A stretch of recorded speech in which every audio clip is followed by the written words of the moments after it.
I'm Rebecca Lavoie, and this is the Readathon. And I'm here with my good friend and Readathon partner, Mel Barrett. Mel, why don't you remind people who you are? I am Mel Barrett, and I am the host of the In Between podcast, an investigative true crime podcast. And I just wrapped up a 7-episode series about the Veronica Rodriguez case, so go check it out. People should check it out. It's fascinating. It's infuriating. Crazy. It's all the things you want when you want to be mad about something. Yeah. Rage-inducing for sure. Well, we've got a couple things to talk about today. I want to talk about the interview that Alan Jackson and Karen Reed gave to radio personality Howie Carr today. I want to talk about the Turtle Boy versus Howie Carr situation. Yep. And I want to talk first about Michael Proctor, our old friend. Let's do it. You might have to tell me a little bit more about the Michael Proctor stuff. I've been paying attention to the Karen Reed civil case stuff. Yes. So tell me all about fine. it. Well, I can just give you a little bit of a rundown where there's no sort of resolution yet. But as you might know, Michael Proctor is appealing his firing to this commission in Massachusetts, which is the people that you would appeal it to. And he was in court 2 days today for hearings, I guess hearing rooms, court, whatever, for 2 days for hearings today. They were covered extensively by the media. And so far, only the state has presented a witness and its side. And right now, subsequent hearings are scheduled for October for Proctor to present his side of things. But I did watch a good deal of it, and I can give you the crux of what Michael Proctor is arguing. Mm-hmm. He has a few different prongs to why it is that he shouldn't be fired. And they're pretty rich. You ready to hear them? I can't wait. One of them, what happened was the state investigator who represented like the state police and did the investigation into Proctor, which led to his firing, was the witness that we heard from 2 days on the stand. And from the cross-examination of the witness by Proctor's attorney, we were able to see in full force Michael Proctor's arguments. And now we should say these hearings, in my opinion, were humiliating, especially the day one. They played all the testimony he gave in trial one. His wife is there. You know, he's got a couple of supporters in the room. He's furiously writing notes, looking down at the desk. Like, it's embarrassing, right? This shit is embarrassing. I don't like when the media calls them, quote, inappropriate texts. They're not inappropriate. They're vulgar. They're like extremely unprofessional. They're fireable, in my opinion. But anyway, so the prongs of his argument as to why his firing should be overturned, again, are very rich. First one was that his firing was predetermined at the start of the investigation. Okay. What does that remind you of? Pin it on the girl, right? Yeah, pin it on the girl. So his firing was predetermined. It was a foregone conclusion he would be fired, and they did sort of a sham investigation to make that happen. Another prong is that he's complaining about not getting disclosure from the state police. Oh, my. Rich, he right? He needs to check himself. Seriously. He doesn't understand irony at all. He's complaining that one of his arguments is that his privacy was invaded when the feds accessed his phone to begin with. This is somebody who, remember, seized phones from both Karen Reed, Turtle Boy, said he was looking for nudes on Karen's phone, etc. But he's now complaining about invasion of privacy. Right. There's no rule, his attorney is implying, that says he can't communicate this way on his personal device.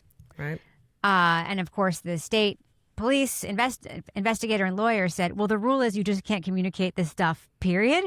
It doesn't actually say a special rule for you, like not on your device. It just says you just can't do it. What's his excuse for drinking on the job? Oh, well, that's a class B or C infraction. So technically not fireable in the first instance. So a lot of this is like a lot of the things that he was accused of doing or did do. They fall into these classes of A, B, or C or whatever, issues at work. And some of them are not fireable in first instance, and some of them are. But like the ones that aren't, his lawyer keeps pointing out. And the drinking on the job apparently is one of those, which is wild to me. There's public pressure to fire him, and that's why they did it. That's another prong. Other cops did the same thing and weren't fired. I've heard that one. To which I say, just fucking fire all of them. I'm fine with that. Fire all of them. Exactly. Give us a list. Exactly. And then another thing that he says, his side says, is that he first learned of his texts becoming part of this matter when he testified to the federal grand jury and he was presented with his own texts. Mm-hmm. He says he then immediately, this was in February of 2023. Yeah, I think 3. He says that he immediately, quote, self-reported it to his supervisor, which would be Brian Tully. This is February 2024. Sorry. So I'm just going to say. So he first learned about the substance of his text and the fact that he'd been found out when he testified in front of the federal grand jury and was confronted with him. Of course, this was pre-first trial, right? Right. He says that he immediately, quote, self-reported these texts to his supervisor, Brian Tully. That's what he says, okay? Okay. So maybe Buchanan and Tully, but Tully's name came up in the hearing. So, and he was told at that time that this wasn't going to be a problem. Of course. Of course. Okay. So he was just walking around the world assuming it was going to be a problem. Now, I just want to point out, he self-reported the texts after being confronted with them in court. He didn't self-report the text. He self-reported being caught for the text. Yeah. So it's very likely it was this. This is going to come out. This is going to be a problem. It also might be a problem for you. Yeah. So that's maybe we should get the PR guys involved. Yeah. And so basically, those are the prongs of his argument. Thoughts? Lots of thoughts. Some of those I knew. I had seen like sort of a bullet point list. One of the main thing that I saw was the video that I sent you, which was, I don't know who that guy was, the video that I sent you where he literally just listed off all the words that Proctor used. That was the state's lawyer, yeah. Yeah, describing Karen Reed.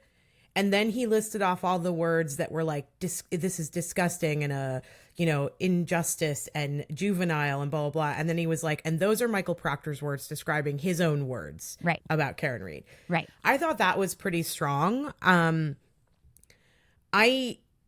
I can't tell if Proctor really thinks he's going to get his job back or not. And I get the feeling he's not going to get his job back because it's pretty egregious what he did. And if other cops are doing the same thing, then you're right. They all need to be fired. Yeah, I don't think that's not why he's going to get his job back. I think the police resist firing anybody. I really do. I think he's not going to get his job back because it would be a terrible fucking look. And that's it. Yeah. And I don't think that, I think that they delayed firing him until the end of trial 1. Yeah. The decision was made on July 1st at the end of Karen Reed's first trial. They delayed it because they didn't want to fuck with the trial, not because they didn't know it was wrong. Like at every turn, they've just showed that it's about perception and it's about winning cases. It's not about what he actually did. Yeah, because if they waited, my opinion also is that they waited until the end of the trial because if she went to jail, they weren't going to fire him. I kind of agree with you on that. Yep. So they waited to see what the outcome was going to be. And when it was like, the jury bought this, that he was an asshole and did a shitty investigation. Now we can fire him and we have to fire him. But I think that if she wasn't acquitted, that he would have kept his job. Right. And Absolutely. little old ladies would be harassed all over the city. There's an excellent chance of that. Anyway, my mother-in-law keeps texting me and asking me, do I think he's going to get his job back? And I said, I think the chances are 0%. Yeah. But there are some Karen Reed supporters who seem to think this hearing is somewhat of a sham and that they might actually give him his job back and give him some relief. I don't think so. I really don't. But we'll see. It remains to be seen. I think that there's a couple of things with that argument, though, that if I've been trying to think about it. If he gets his job back, every single trial that he's been involved in, they're still going to bring up everything that he did wrong in the Karen Reed trial. He can never investigate anything ever again if he gets his job back. Like, what would he even do? He'd have to be on desk duty like Buchanan because no one trusts him to do the right thing ever again. Right. Absolutely. So, I don't know.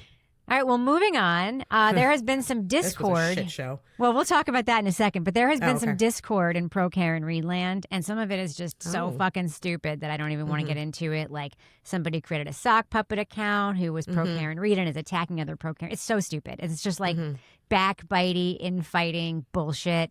Jess Machado started her own show and started flaming people, and she's burning bridges left and right. And by the way, she's also got some pretty egregious social and political stances that she's now flying very freely, and people are sort of seeing for the first time. And I'd say even more so than someone like Turtle Boy, she's pretty comfortable saying some pretty racist and transphobic shit. But anyway, so that's all happening. But the interesting thing that happened earlier this week is that Howie Carr put out this announcement that they were going to have Alan Jackson and Karen Reed on the show today. Right. And remember, Aidan Carney, Turtle Boy, has been going on Howie Carr almost daily during the trial. Like, they just have him on to give the rundown. He talks about his own cases. He talks about whatever.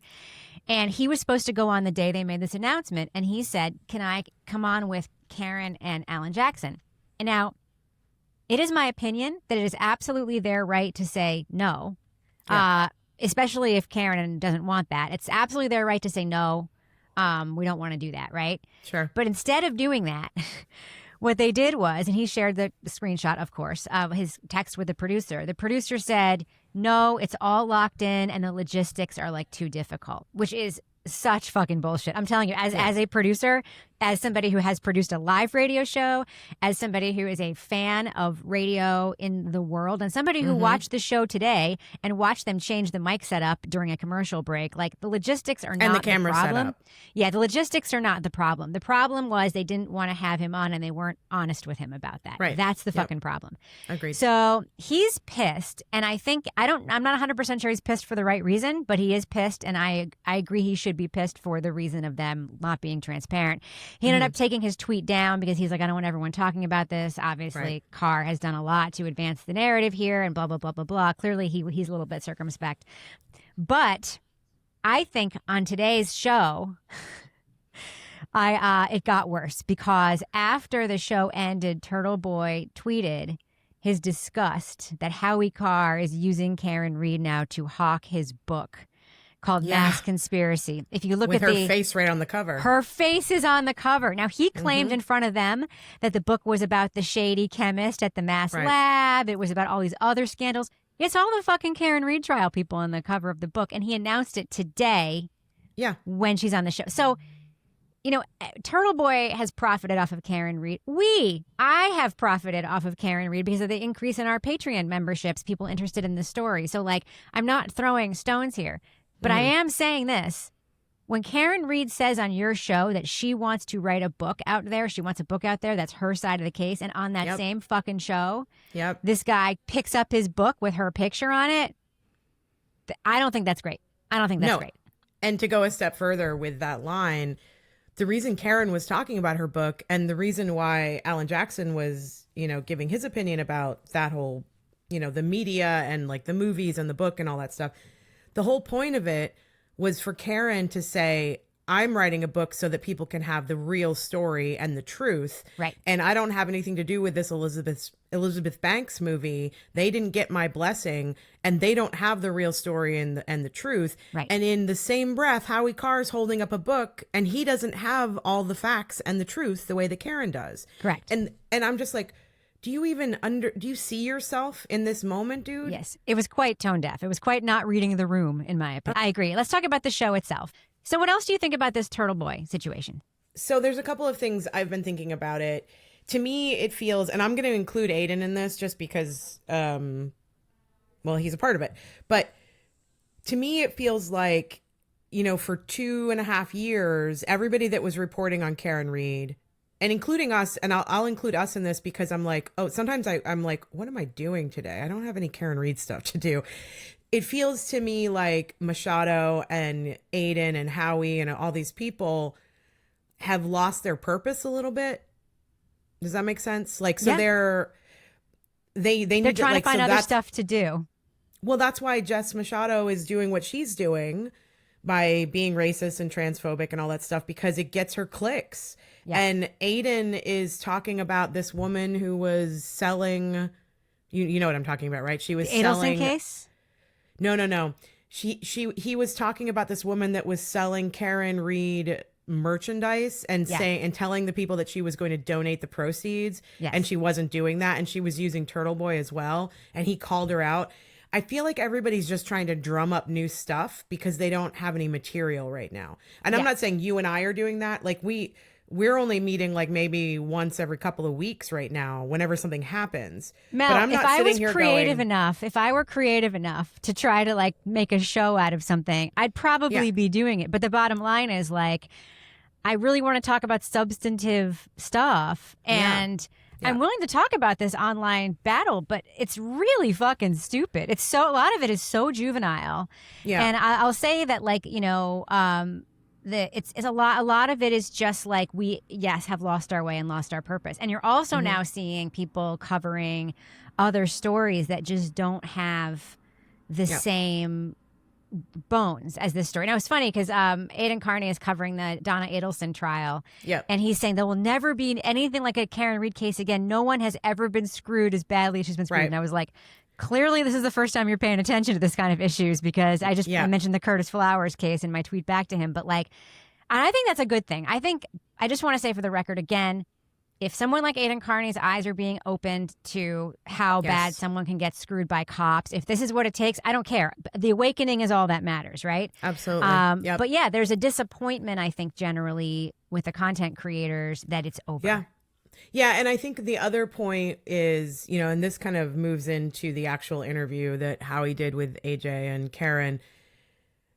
He asked both AJ and Karen, I forget the question, but basically the answer was, the best thing for us has been the community and all the supporters helping. We wouldn't have been able to do this without the community. And they both said, and journalists like you, Howie. That's right. And neither one of them mentioned Turtle Boy. That and I personally was really pissed off about that. That bothered me. Yeah. They said it several times. I mean, Karen said it and Alan said it. Thank you so much for your support. You've done so much to help us. Journalists like you, blah, blah, blah, people telling the story. And I'm like, you couldn't say his name once. It seemed like a concerted effort not to, which I'm not a hyperbolic person when it comes to this. And I'm very forgiving of people giving interviews and doing interviews because you're in the moment. You just want to talk about the platform you're on. Like, they chose this platform for a reason. They chose this platform because Howie Carr reaches a shit ton of people. Like, I have very liberal friends who listen to Howie Carr because they think it's like a spectacle and it's like funny and whatever. And, it's also, he's a good broadcaster. He's just a good broadcaster. He's been doing it forever, and he is. So they chose this platform for a reason. This would have been a fantastic platform to acknowledge the existence of Turtle Boy. I've seen Yannetti do it. I've seen Alessi do it. Yannetti was just on Nurse Kim this past week, and she asked him about Julie Albert saying Bukkake instead of Buchanan in court, and he had this hilarious answer. He was just like, if she were my witness and I were direct examining her, I would have asked another question really quickly to try to rehabilitate and get beyond that. But instead, I just decided to stay quiet for a minute and let it sink in. And then he explained, he's like, Aidan Carney had given him that nickname, and if you look up the word, it's a really filthy act. It's awful. He's like, but in his very Turtle Boy way, he did whatever. And he was not in any way shitting on Turtle Boy. He was basically acknowledging that he created this thing that made it into court, which was really deeply funny. And I was like, I am disappointed that we haven't seen Alan Jackson do that in any of his interviews. I am very disappointed. This is Karen's first interview, really, since the second trial. But I was really shocked that she didn't mention Turtle Boy. I really was. Same. Yeah, so those are my two things about the sort of Turtle Boy and the other people, like all the other Free Karen Reed people. And those 2 points really stuck out to me. Like, it feels to me like everyone's grasping at straws and trying to have a purpose.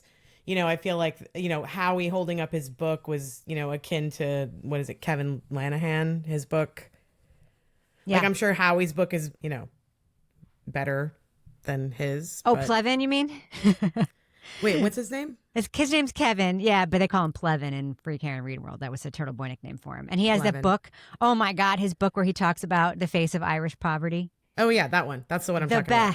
The best. And for those who are not in the know, he has this whole passage. I know, but if you didn't hear that episode, he has a passage in the book where he compares Jen McCabe to Nicole and says that Jen is like tiny and energetic and pretty, and that Nicole has you can see the history and the face of Irish poverty, and that she's thick set. Like, he doesn't. These are not exact words, but they're basically, one is skinny and one is fat. Was basically like the gist of it.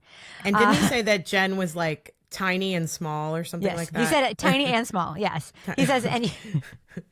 Wow. Anyway, so let's talk about the Howie Carr show itself. Sure. Let me grab my notes. For those who are not in the know, one of the best or worst or funniest or least funny things you will experience when you watch or listen to the Howie Carr show are the ads. Ugh. These are ads targeted to a very specific slice of the population. It's kind of like when you're watching soap operas and all the ads are for like reverse mortgages and pain creams and like all this old people stuff.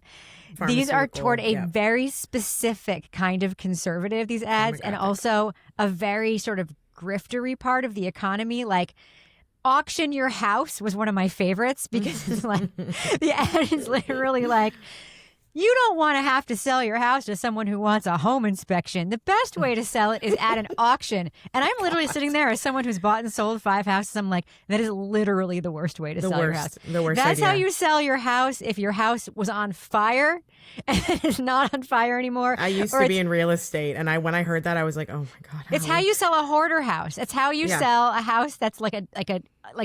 It's when the bank forecloses. Exactly. Yeah. And but there's this whole ad trying to convince people to, and there's also the Christy Gnome, if you're an immigrant, turn yourself in ads. That's the one. I heard her voice weird. and I was so like, weird. Why do I recognize this woman's voice? And then she started talking about President Trump's immigration agenda. All the rapes that immigrants have all committed. the rapes. As soon as that, I was like, what am I listening to? Why am I here? It's the most propagandic, and it is propagandic whether or not you agree or disagree with the policy. You should be upset that your tax dollars are paying for propaganda and are paying for an ad that is lying to people, telling them if they turn themselves in and they're deported, they may be able to come back.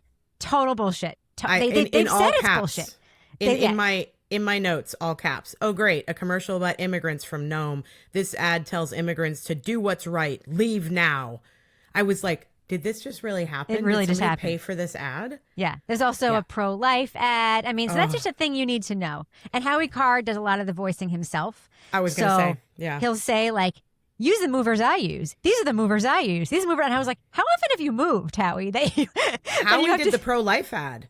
Yeah. That was Howie. I was like, what are you saying, dude? You're telling people to go to like basically a halfway house for unwed mothers. Yeah, so they can sell your baby to a Christian family. Have your baby in private and sell it to a rich Christian family. What are you doing? Wild. Okay, so that aside, that's what you will get if you watch the video, and you can fast forward through it since it's already played.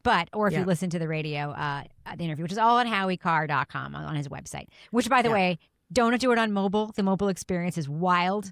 The ad situation is worse than Turtle Boy's blog. I swear to fucking God. Oh, jeez.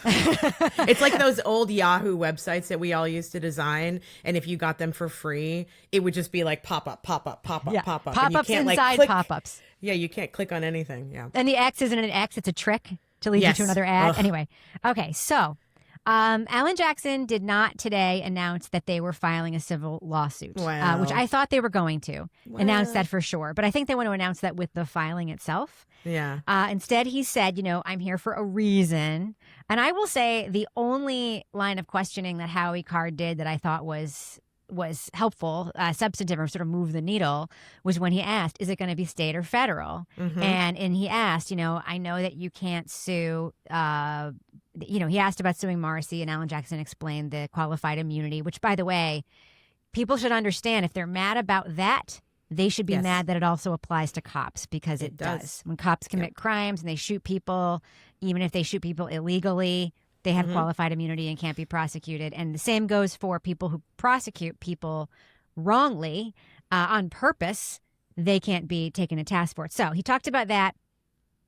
But then he basically talked about how nothing was off the table, that suing Proctor individually wasn't off the table, that suing Buchanan individually wasn't off the table, and kind of gave the impression, I think, that the McAlberts might not be off the table either. Yep. So what do you think about that? I thought that was, I know that he didn't say that they're going to, well, here was my take. I think he actually told Howie that they are going to. Mm-hmm. Because of the way Howie was asking questions. So basically it started off, like Howie, like immediately the first question, are you filing a civil suit against the Commonwealth and everybody else? And then, like Alan he kind of hedged. And then the next question was, oh, well, if you were to sue them, would it be state or federal? And he was like, yes. How much would you go for? Oh, man. And so all of the questions Howie asked about it led me to believe that he already knew that it was happening, and he just couldn't like he couldn't affirm We all that. know that it's happening. We all know it's happening. Alan Jackson is cooperating. He says he's joined the civil team. Right now, the active civil team is defending Karen Reed in the civil suit brought by the O'Keefes. But what that means is that he's cooperating with them in this part of this lawsuit where she's the defendant by providing them with all the material. Yes. And that he can do that if he joins the team. And so I think he's doing that, and he's obviously also prepping for a filing. I mean, it's happening, right? Yeah, and then in exchange in the civil trial, I think they're going to get access to all of Proctor's texts and emails and Michael Morrissey's texts and emails. For this, I think it's for the civil case. That's the way I understood it in the question, but I wasn't totally sure. Sounded to me like he was talking about the one they planned to file when he was talking about that. Well, that's the thing. They were being so vague about it, and then Alan said that they would possibly get access to that. That they brought the civil case, and they don't get to, basically the O'Keefes brought the civil case, and they don't get to hide behind some sort of anonymity or suppression of evidence. I thought that was pretty strong. It was pretty strong. He said they have a big hill to climb, and I agree with that. And he also said that they plan to righteously defend in the civil case. Absolutely. So, when asked about the amount that they were going to go for if they sue, Alan Jackson didn't say, but he did point out that, she may not have been in prison for decades like some of these other people who have sued successfully, but she's not employable. She lost her home. She lost her car. She lost 4 years of her life. And now she's marked with this forever, which is true. It's all true. Right. And what's interesting to me was that when Karen then came on in Block 2, by the way, for people who don't know, in media, when you have a show, it's like A block, D block, C block, D block, and A block, B block, C block, D block. And Karen was on for the B and the D. And the D is usually a short kicker. The B is usually long and substantive. And so she was on for 2 of the 4 segments. So when asked about her job, losing her job, I've never heard her talk about her job before. Right. And she was talking about how much she loved her job at Fidelity. It was a great career. She loved the people she worked with. She learned every day.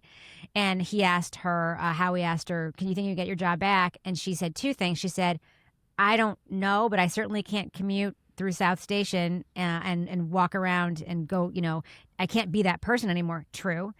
And she said that she has other stuff she wants to do first, including getting her version of the story out there, the book, potentially a film, whatever. So she was specifically, I think, talking about the book, though she wasn't saying it at that point, but she basically said, that there are other things she has to do to illuminate what happened to her. Right. And that basically, because she had sold her house, like he asked her about selling her house, she said, when you're fighting for your life, you have to pull every lever you can. That's right. So she sold her house and she was like couch surfing, and she said, I have to do this because I'm basically fighting for my life. And I thought some of the things, Karen was very, she was choosing her words very carefully, which is something we haven't seen before. Usually she's just like off the cuff saying whatever. She was choosing her words very carefully, and she was very specific with her words, I felt. I agree. So she wasn't saying a lot, but there was a lot in what she was saying. Yeah. It's like when they asked if she's gotten her car back yet, and she said no. The answer is why, and it's basically something Lolly has to do, and he hasn't done it. Was essentially they're like logistics. The logistics is that these people have to not be assholes anymore. That's the logistics. Lolly or someone from the DA's office needs to reach out to her team, is what they said. Yeah. I'll say, I just want to say for the record, I haven't said it a lot, that yes, Karen Reed was fighting for her life. But Karen Reed is like so much better off than so many other people in her situation. For sure. She was living in a hotel. She had dinners and, restaurants all the time. And I'm not saying any of that's bad. It's not bad. It's fine. And it's the fact that she had that support is fantastic. But I just don't want people to think that I think that she was actually couch surfing or living in a hole, because that's not true. I think she used that like metaphorically, sort of talking she's about living with her parents. And now she lives with her parents. And that was my favorite part of the interview, when she talked about her parents and how they're 79. And the entire time of the trials, she was just like, I just want one day with my parents on the other side of this. And now she gets to see them every day, which I thought was very lovely. Yeah, that was really nice. One other thing that stuck out to me was, when they were talking about basically Michael Morrissey she wasn't in prison, but Michael Morrissey created a prison that she needed to live in for about 4 years. Alan Jackson was also very adamant about the fact that Karen Reed suffered double jeopardy, which, we're not supposed to do that here. He'll go to his country. grave thinking that that's what happened. Yeah. That they got that decision wrong and that she needs to be paid off, basically. She needs to be paid for the fact that she suffered through double jeopardy. Yep. I thought that was interesting. Yep.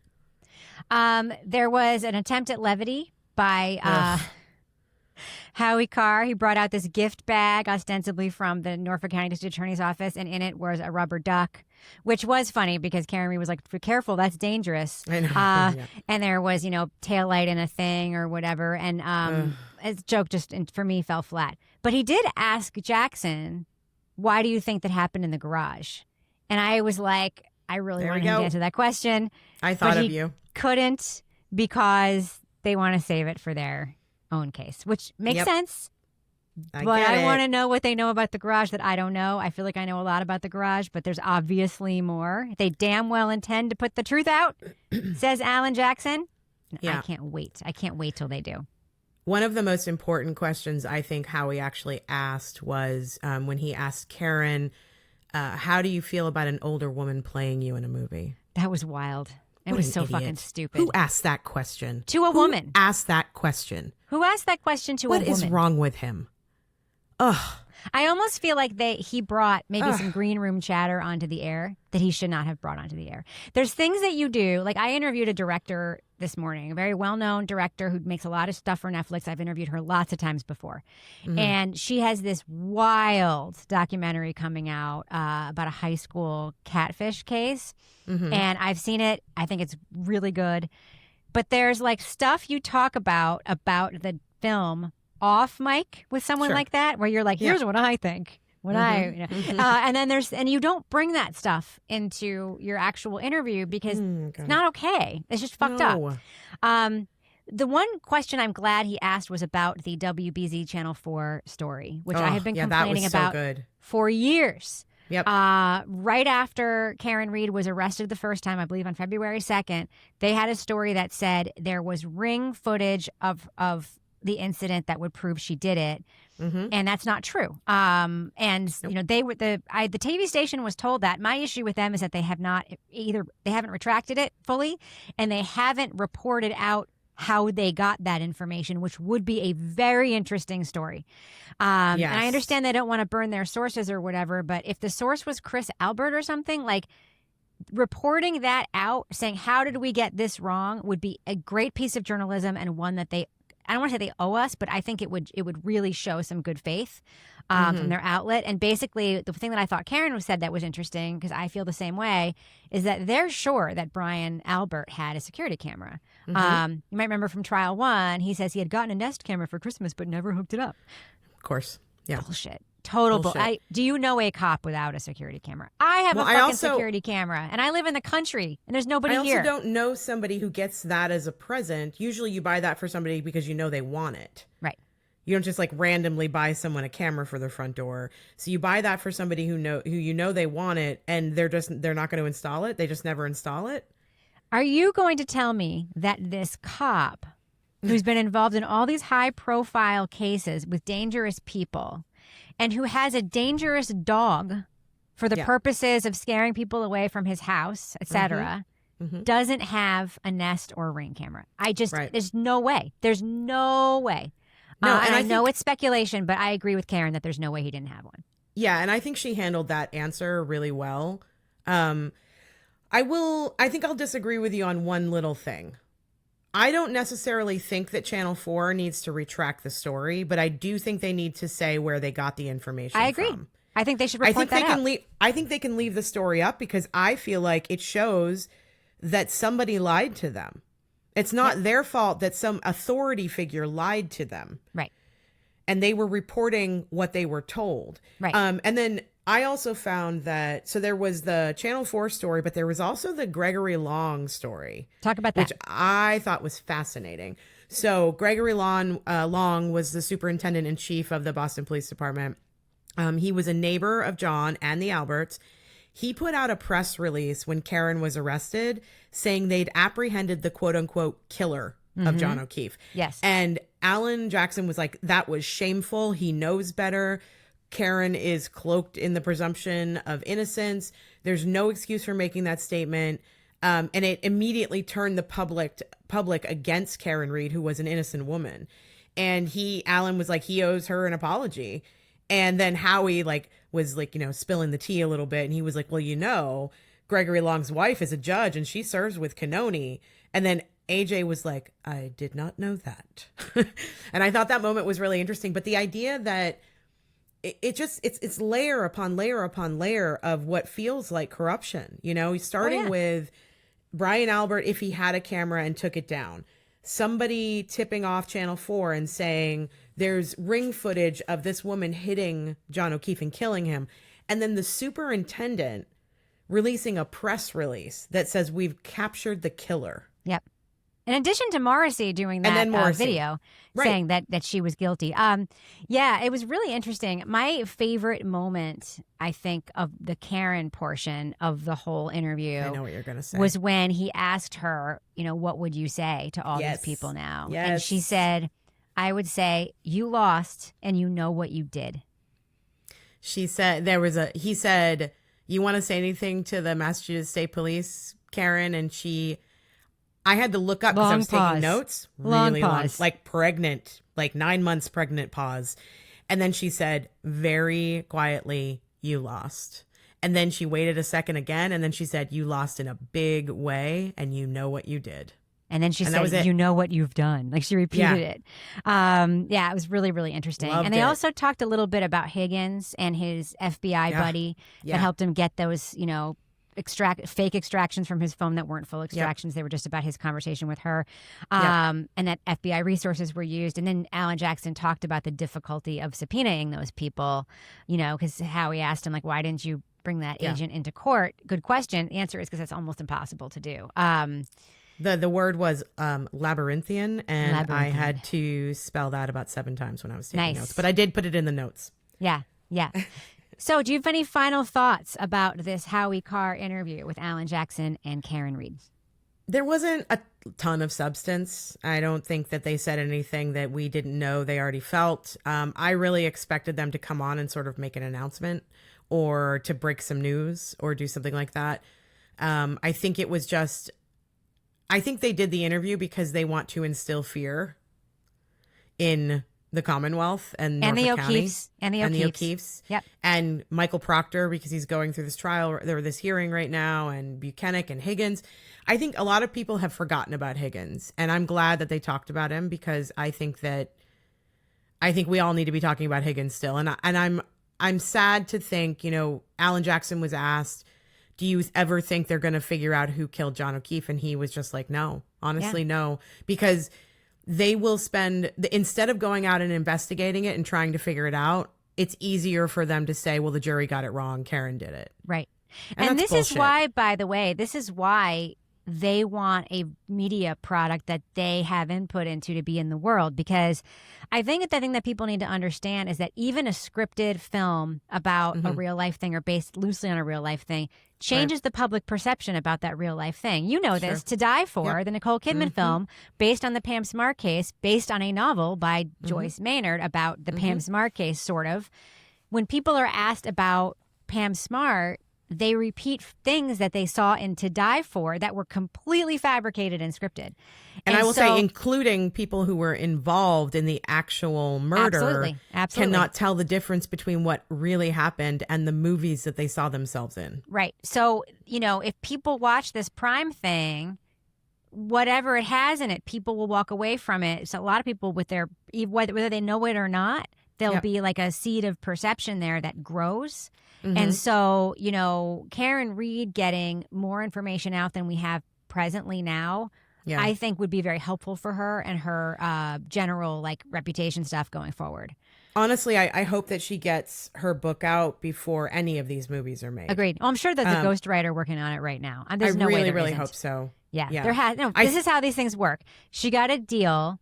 There's a ghostwriter who's been assigned to it, who's probably written some best... Is it you? No.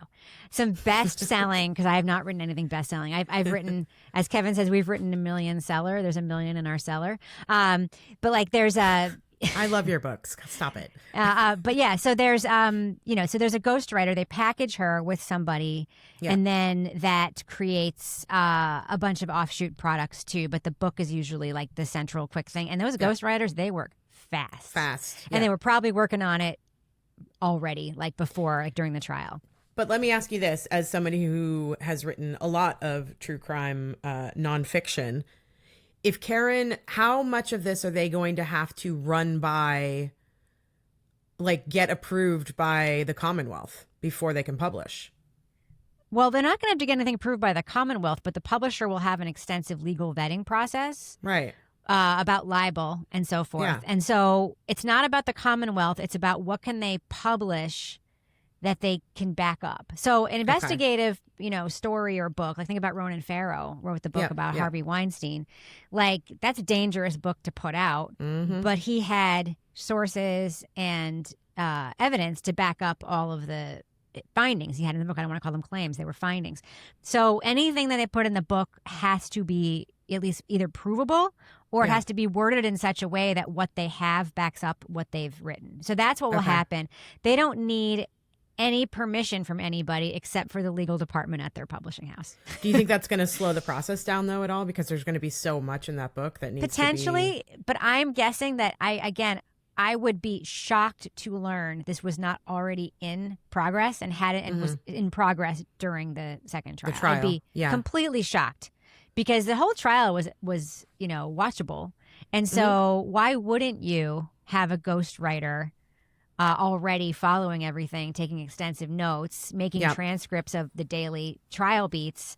So yeah, I would be very, very surprised to learn that it's not already in progress. Yeah, I really hope she gets the book out. I will read the hell out of that book. I want to hear. She started to allude to, sort of the tea, basically, like what she's going to be talking about. And I was totally engaged when Karen was talking. Outside of that, I don't think Alan Jackson said anything astounding. And I think Howie is sort of a joke. A very popular one, though. I know. I get it. But I'm just like, I was looking. Did you see the chat while you were in there? No. I was watching the chat too. I don't watch chats. I sometimes I watch like the Young Jerks or whatever. Yeah. I love those guys, by the way. They seem like solid dudes. And when I watch the chats, I want to stab a pencil into my own eye because people are ridiculous in those chats. So what was happening in the chat today? Well, I was really shocked because people were dragging Howie. A lot of people were dragging him and they were just like, oh, so you had these people on so you could sell a book. Oh, you had these people on so that you could talk to us about Trump's immigration policy. Oh, you had these people on so that you could, do this and this. And there's too many commercials. He did have like so many commercial breaks. Oh, the ad breaks are eternal on that show. Oh, so awful. And it's just like there really wasn't a lot of substance in between the ad stuff. But I think I would have been happier if it had maybe just been Karen. Because we really haven't heard from her other than the documentaries, and that's all sort of edited and rehearsed sometimes.